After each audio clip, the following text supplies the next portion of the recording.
incríveis. Amém? Todos encontraram? Amém. O que está escrito aí no cabeçalho do seu livro, irmãos? Ó, vocês sabem o que é verbo? Carne, acho que todo mundo conhece, né? Verbo. Alguém sabe o que é verbo? Não é provérbios, é verbo. Verbo era uma coisa que não existia. Verbo era uma coisa que lá alguém contou, mas não sabia o que era. Era um verbo. Esse era Jesus. Olha o que Deus fez. Deus foi o fundador do mundo, criador de todas as coisas. Da onde ele copiou? Do nada. Trouxe a existência do que não existia. Você pode dar glória a Deus por isso? Esse é o Deus que nós servemos. E eu sinto uma alegria de dizer isso para você. Deus trouxe à existência tudo que você imagina de um lugar que não tinha. E fez em um lugar que não existia. Deu para complicar agora, né? Ele trouxe de onde não tinha e criou aonde não existia. Quem pôde fazer isso? Deus. E eu vou dizer uma palavra profética para você aqui. Você acha que esse problema que você vive é tão grande assim que Deus não pode fazer isso e resolver para você? Pode. Porque Ele pode resolver tudo dentro do que não existe. Onde todos dizem não tem jeito, não vai, não acontece. Você sabe que Deus é tão maravilhoso que nós nem morremos. Pastor, nós não morremos. Eu já fui em tantos velórios. Você já foi em velório de pessoas que não têm Jesus. Mas pessoas que têm Jesus, ele não morre, ele descansa no Senhor. E Deus recolhe ele dessa terra, é diferente. Deus vai tirar ele desse lugar e vai colocar em um lugar que não existe para nós. Aonde que é? No céu, no paraíso. Quem já foi para o céu? Ninguém. Quem já veio de lá e falou como que é? Ninguém. Então para nós esse lugar ainda não existe. Então ele vai nos tirar daqui e vai nos levar para lá, mas é para os que têm Cristo. Porque o dia que nós fecharmos os olhos para este mundo, nós abriremos ele num piscar. Olha, é muito rápido. Vocês sabem qual é a coisa mais rápida que tem nessa vida? Quem sabe? A coisa mais rápida, você mexe com isso, você deve saber. Não é elétrica, é a luz. A luz é a coisa mais rápida que existe em todo o universo chamado Terra. E assim será a nossa ida para o paraíso. Será como uma luz, ó, acabou, nós estamos lá. E o lugar que está lá, o próprio Jesus disse, se não tivesse lugar ou morada, eu ia preparar para vocês, mas como tem, eu vou estar velando por elas, aguardando vocês lá. Aleluia. Olha que coisa. Então o verbo é isso, não existe, mas ele se fez. Aleluia. Diga comigo, ele não existia. Mas diga com fé, ele não existia. Mas pelas minhas dores, pela minha causa, ele passou a existir. Aleluia. Irmão, desculpa com a sua Bíblia, vamos aplaudir Jesus. Aleluia.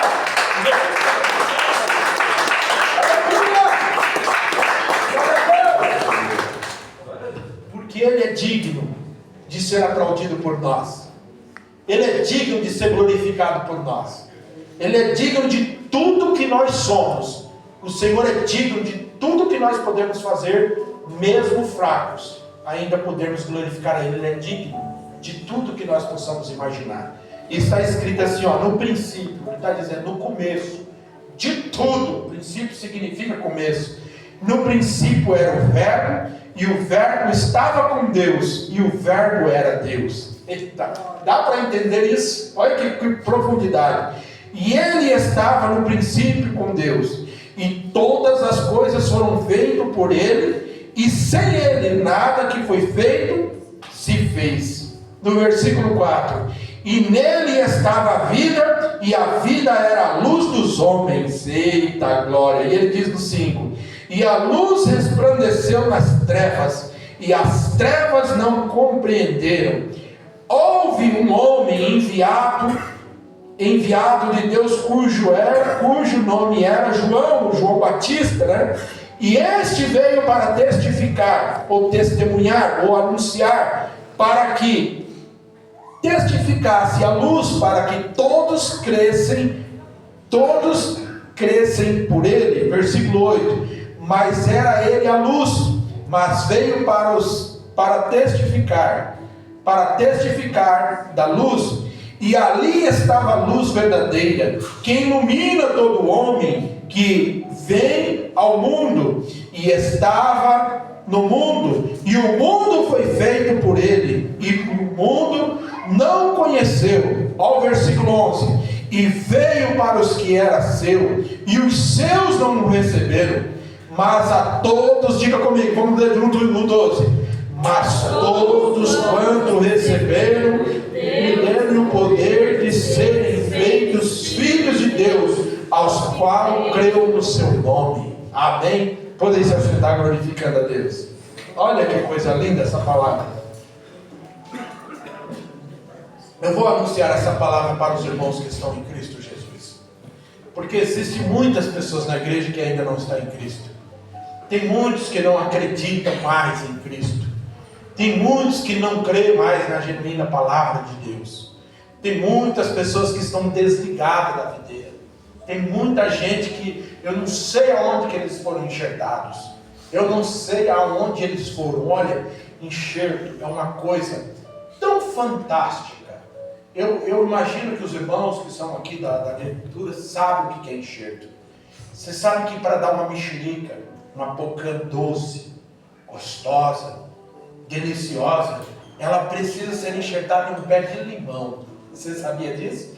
O limão, ele é azedo. Você sabe quando uma pessoa está com a cara bem feia, você fala: amigo, você chupou limão?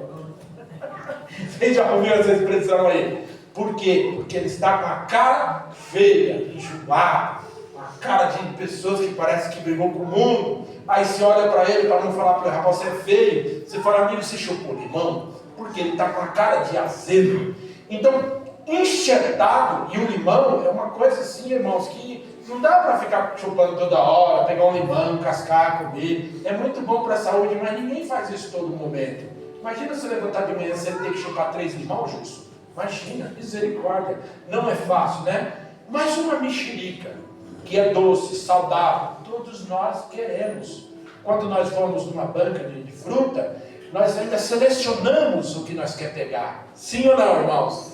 Nós vamos lá, tem 400 mexericas em uma banca. Eu duvido, eu estou para ver se alguém vai lá e procura as mais feias para comprar. Alguém faz isso? Sai procurando? Não, nós sai revirando, procurando as mais bonitas, as mais belas, mais apresentadas, que são melhores, que nós falamos: não, eu vou comprar uma coisa boa. Assim somos nós, um pé de limão azedo, cheio de, que ninguém dava muito valor. Aí ele veio com a sua graça, com a sua bondade, com a sua misericórdia, e nos enxertou, irmãos, e nos fez uma fruta boa, nos fez pessoas diferentes. Então nós somos gratos a Ele. E olha que coisa maravilhosa, Deus olhou do céu, olhou de lá e viu o seu povo padecendo. Quem era o povo de Deus? O povo judeu. Nós não tinha nada a ver com isso.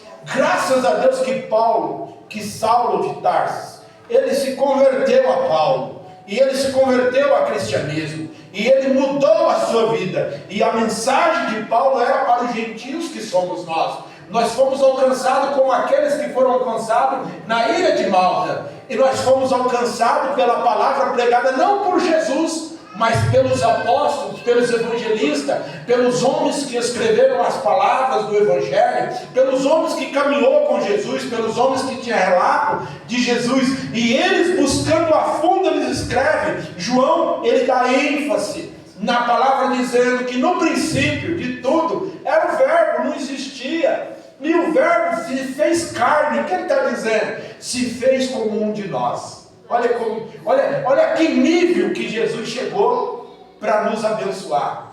Que nível que Jesus desceu para nos honrar. Se sabia que nós somos honrados? Diga comigo: eu sou honrado.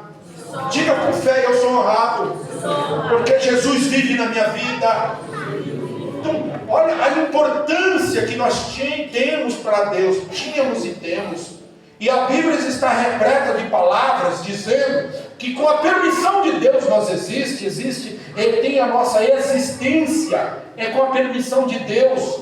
E sendo um homem mau, e sendo um homem, vamos traduzir isso como um limão azedo, que nada era bom, que tudo era ruim, que quando Deus mandava as suas ordens, eles não aceitavam, mudavam de caminho. Aí Jesus veio para enxertarmos nós, para sermos criaturas diferentes. E a Bíblia diz que Deus olhou para a terra e viu que o povo havia se perdido. Olha, Deus destrói a terra com um dilúvio, porque os homens e as mulheres coabitaram com pessoas que não eram da sua linhagem, se envolveram pelas suas rebeldias, ganância e tantas outras coisas, e Deus resolveu destruir tudo para criar tudo de novo. E aí tudo isso que Deus criou, entrou o pecado novamente. E o pecado fez do homem ser um escravo da miséria. E Deus, olhando do céu e vendo que a sua nação, que o seu povo, os seus escolhidos iam sucumbir e acabar, Deus disse: desce lá, meu filho. Essa palavra desce lá parece ser tão simples, mas não é. Essa palavra de Deus está Jesus sentado à direita e Deus fala: filho, você vai precisar descer. E nós falarmos isso é muito fácil. Eu quero ver alguém que está em uma posição elevada, recebendo uma ordem dizendo: desce ao mais baixo nível possível. Nós às vezes escolhemos até o que nós quer fazer. Nós escolhemos até a profissão que nós quer. Nós às vezes rejeitamos algumas coisas porque, imagina, eu não vou me humilhar a isso. Imagina nós descermos da nossa posição. Eu estou falando de Jesus. E Jesus se despiu, a Bíblia diz que ele se despiu de toda a sua glória. Sabe o que é glória? Estar em um alto retiro, estar protegido, ao lado do Pai. O filho que é bem cuidado, não quer sair de perto do Pai. E ele se despiu de toda a sua glória, de toda a sua majestade, de todo o seu poder, de tudo que ele era, para obedecer uma ordem do Pai. Que ordem era essa, pastor? Nem Jesus sabia. Nem Jesus sabia que ordem era essa. Jesus só obedeceu. E é por isso que a Bíblia está dizendo: é melhor obedecer do que sacrificar. E ele obedece, e ele desce. Para quê? Para que Deus desceu? Deus permitiu que seu filho descesse para sofrer por mim e por você. Isaías disse: e ele foi pisado, e ele foi ferido pelas nossas transgressões, pelos nossos pecados, e sobre ele o príncipe da paz carregou sobre ele todas as nossas dores. Olha que tamanha dificuldade e fardo que nós tínhamos e estávamos carregando, e ele tomou posse disso para nos libertar. E a Bíblia diz que ele, olhando para a sua nação, para o povo escolhido, olhando para as ovelhas de Israel, ele desce para o seu povo, mas o seu povo não conhece. O seu povo não sabia. Você sabe por quê? Porque Jesus disse uma palavra muito interessante no livro de Mateus: tudo que está ligado na terra está ligado no... Eles não estavam ligados no céu. Eles não, e literalmente a Bíblia me dá o direito de dizer isso.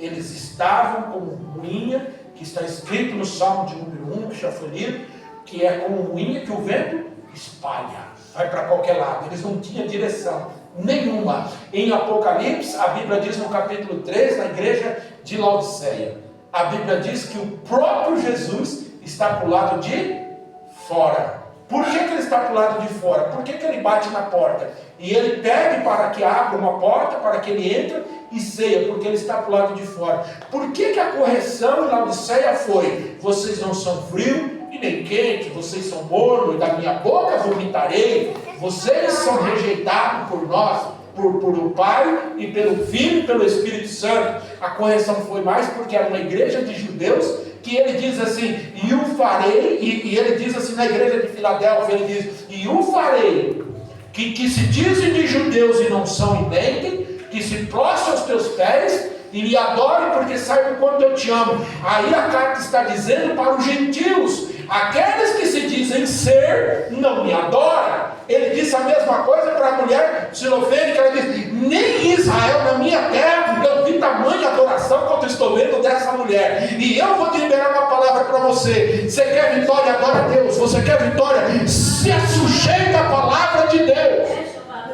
Tem pessoas que não se sujeitam. Tem pessoas que estão vivendo de fábulas, estão vivendo de oba-oba, estão vivendo de movimento, estão vivendo de tanta heresia heresia dentro da igreja, que não sabe mais nem quem é Deus, não sabe nem a quem servir mais, não obedece por quê? Porque estão sendo enganadas. E eu vou dizer, mas tem gente que adora. Ele, em vez de adorar a Deus, ele adora ser enganado, é ser trapaceado, se envolvendo com coisas que não tem nexo nenhum com as coisas de Deus, não está ligado nada com o céu, não se liga com nada na terra. E a Bíblia diz que o povo de Deus, os filhos de Deus, a nação escolhida, a nação santa, não reconhece o próprio Filho de Deus. Que cegueira é essa? É a mesma coisa, abrindo um parente, pessoas que ouvem a palavra e saem ainda, manuseando a cabeça, como Jeremias diz, como um boi, manuseando a cabeça, e como um tolo, fazendo isso, porque a palavra não é o suficiente. Sabe o que é o suficiente? É aquela, toma aí, Deus vai fazer, vai realizar, está acontecendo, vai mudar. Não muda nada, não acontece nada, nada provém se nós não estivermos debaixo da potente mão de Deus e seguindo o caminho da obediência. Nada vai acontecer na nossa vida. E a Bíblia diz que tudo é possível aos que... Se você não crê, meu irmão, não tem nada possível. Entenda isso. E Deus não criou o nada para ser o tudo para nós, só para nós estarmos brincando de pregadores hoje. Amém? Amém, irmãos? Deus não ia pedir para o seu filho descer para nós ficarmos brincando de cantores gospel nas igrejas. Não. Deus não ia permitir o seu filho ir a uma cruz do Calvário para nós ficarmos, como o mundo diz, pagando de gatinho com uma roupa bonitinha. Não. Deus fez tudo isso para nós ser libertos do pecado e morar com Ele na glória. Quantos vai morar na glória? Quantos não deixam morar na glória? É isso. Pecado é uma coisa que nos impede de receber a presença de Deus. Pecado é uma coisa que nos impede de falar em línguas estranhas. Pecado é uma coisa que nos impede de darmos crédito à palavra que Deus está falando. Pecado é uma coisa que nos impede de nós sacrificarmos a nossa carne para adorar a Deus. Pecado é uma coisa que nos leva à ruína. Pecado é uma coisa que nos engorda. Que é isso, pastor? O senhor está falando que eu vou engordar? Você vai engordar de muitos bens. Você vai engordar de muitas fortunas nessa terra. Você pode viver no pecado e ser muito rico, mas a Bíblia também diz assim, e o que adianta ganhar o mundo todo e perder a sua salvação? Então eu entendo que o pecador prospera. Salomão disse, não tem inveja do ímpio que prospera. Por que ele disse isso? Porque o ímpio prospera no pecado, mas ele não tem parte para com Deus.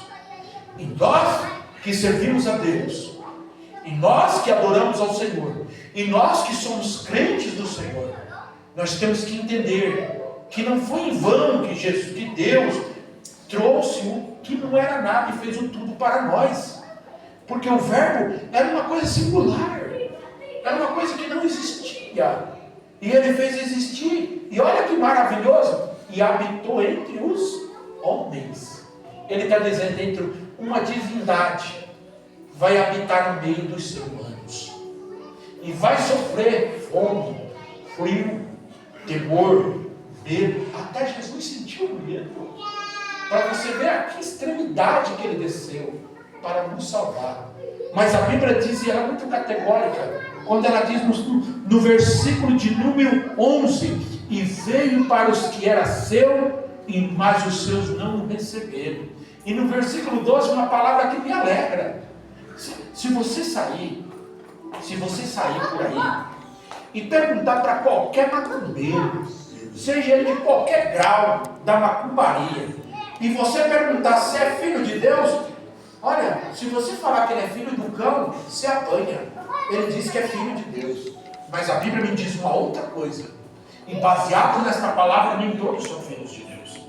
Baseado nessa palavra, e eu creio, quando creio na palavra, eu creio genuinamente nesta palavra que ele diz, mas todo, quando recebeu, deu-lhe o poder de serem feitos filhos de Deus. Como assim, pastor, ser feito? Eu já sou velho, eu tenho de 60 anos, 30 anos, 20 anos, 40, sei lá quantos. Como ser feito? Como ser feito? Aquele que confessa a sua fé em Cristo. Aquele que levanta as tuas mãos e diz: eu quero Cristo como Salvador da minha alma. E agora eu mudarei a minha vida. A minha vida será diferente. Porque os crentes têm que ser diferentes. E aí nós vamos se tornar filhos. Quantos nós temos aqui? Quantos filhos de Deus? Mas enquanto nós ficarmos vivendo com a carne e não estar ligado com as coisas de Deus e praticando as coisas desse mundo, só vamos dizer: eu quero Jesus, mas eu só quero os conteúdos, as bênçãos, os milagres que Ele pode fazer, mas compromisso com Ele eu não quero. Você não está dizendo isso, mas as suas atitudes provam tudo isso. É o que nós estamos vivendo nos dias atuais, e não é só agora. E já séculos passados existiam pessoas assim. Já desde a época que os apóstolos pregavam o Evangelho, já existiam pessoas assim. Será que esta palavra é mentirosa? Será que esta palavra não é certa? Esta palavra é fiel e verdadeira. Você pode glorificar a Deus por isso. Essa palavra é fiel e verdadeira. O pecado não compensa. O pecado não nos leva à ruína. O pecado nos mostra muitas coisas brilhando, mas não é nada de interessante. O pecado nos leva a uma podridão. Davi disse no Salmo de número 40, eu acho que ele foi de Davi. Ele diz assim: olha, o Senhor me tirou de um charco de lodo. Que charco de lodo? Será que ele vivia? Quem já viu lodo aqui? Quem já viu lodo? Será que ele vivia dentro do lodo? Não. Será que ele se sujava e ficava verdinho de lodo? Não. Será que ele deslizava naqueles limbos de lodo que tem nas pedras de cachoeira, de rio? Não. Mas ele estava dizendo: a minha aparência pode ser bonita, mas aqui dentro está uma podridão. Eu fui concebido. No Salmo 51 ele diz: Senhor, eu fui concebido por minha mãe em pecado. Mas ele diz assim, nos versículos, ele diz: Senhor, mas não retire de mim o teu Espírito. Aleluia, glória. Sabe o que ele está dizendo, Senhor? Eu posso perder tudo nessa vida, mas o teu Espírito eu não posso perder. Eu não posso perder a tua presença. A tua presença, Senhor, fará com que eu vá trilhar em caminhos bons, mesmo apertado, mas crendo na minha vitória. Quando todos já assinarem e decretar a minha falência, dá licença. Quando todos já decretaram a minha falência, o Senhor com a sua caneta lá na agenda, ele diz: eu dou mais uma chance. Eu escrevo mais um capítulo nessa vida. Eu dou mais uma oportunidade. Mas o pecado apaga a nossa história. O pecado destrói a nossa vida. O pecado nos leva à miséria. O pecado nos leva a sorrir de fora para fora. Mas a alegria, a santificação, a vontade de servir a Deus, os filhos de Deus, eles são conhecidos de dentro para fora. As suas atitudes. Vamos ficar de pé? Vem para cá os irmãos que vão louvar a Deus. Prepara mais o microfone. As suas atitudes mostram que você é verdadeiro filho de Deus. Quando você tem amor, quando você realmente zela pela palavra, quando você não fica aí por aí de porta em porta, quando você não fica aí desbochando a sua situação para pessoas que só querem colher a sua situação, mas quando você fecha a porta do seu quarto e geme com ele, chora com ele, fala com ele, quando o sol da justiça nascer, porque a Bíblia diz que o choro dura a noite. Eita, aleluia. Mas a alegria vem pelo aumento. Vocês sabem o que é a nossa justiça? É Jesus. Ele é o sol que ilumina todas as trevas.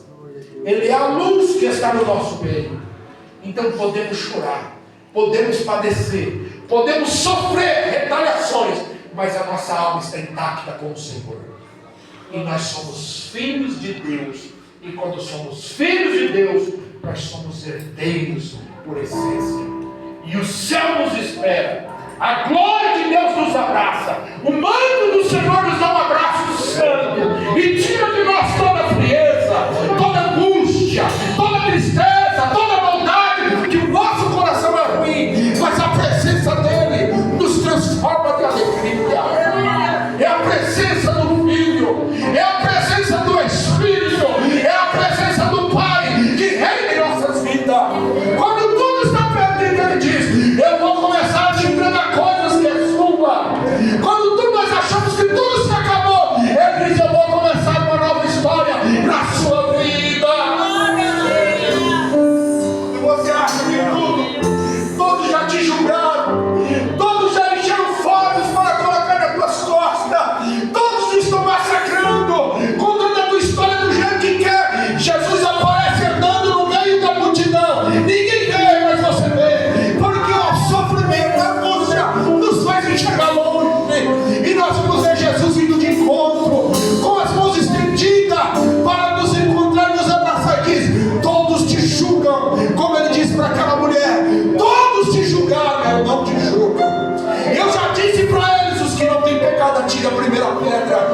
junto. Vai, não peques mais, porque ele sabe que o pecado traz a ruína.